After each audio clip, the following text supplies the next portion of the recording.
Et juridiquement, sur le procès Musk lui-même, le verdict est attendu d'ici la mi-mai. La plupart des juristes considèrent que la prétention de Musk est faible sur le fond. Mais le verdict pourrait être mixte. La juge Yvonne Gonzalez-Rogers pourrait reconnaître une violation partielle des obligations fiduciaires sans détricoter la structure actuelle. Et c'est précisément ce verdict mixte qui ferait le plus de dégâts. Parce qu'OpenAI a besoin de finaliser sa conversion à but lucratif pour pouvoir lever les centaines de milliards qui lui manquent. Le moindre doute juridique sur cette conversion, et les investisseurs institutionnels exigent des garanties supplémentaires.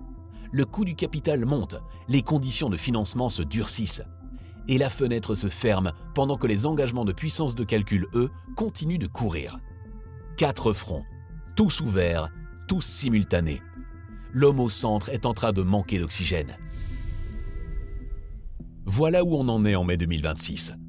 Une entreprise valorisée à 880 milliards de dollars, dirigée par un homme dont le principal architecte scientifique a rédigé un mémo de 52 pages pour documenter ses mensonges, dont la directrice technique témoigne sous serment qu'il a semé le chaos, dont la directrice financière prévient en interne que les chiffres ne tiendront pas, dont le concurrent direct vient de signer avec son adversaire en justice, dont des utilisateurs ont payé de leur vie des arbitrages qui ont privilégié l'entrée en bourse sur leur sécurité et dont la promesse fondatrice, l'intelligence artificielle générale qui justifie 1000 milliards d'engagements, vient d'être désamorcée par Anthropic et par DeepSeek en quelques semaines.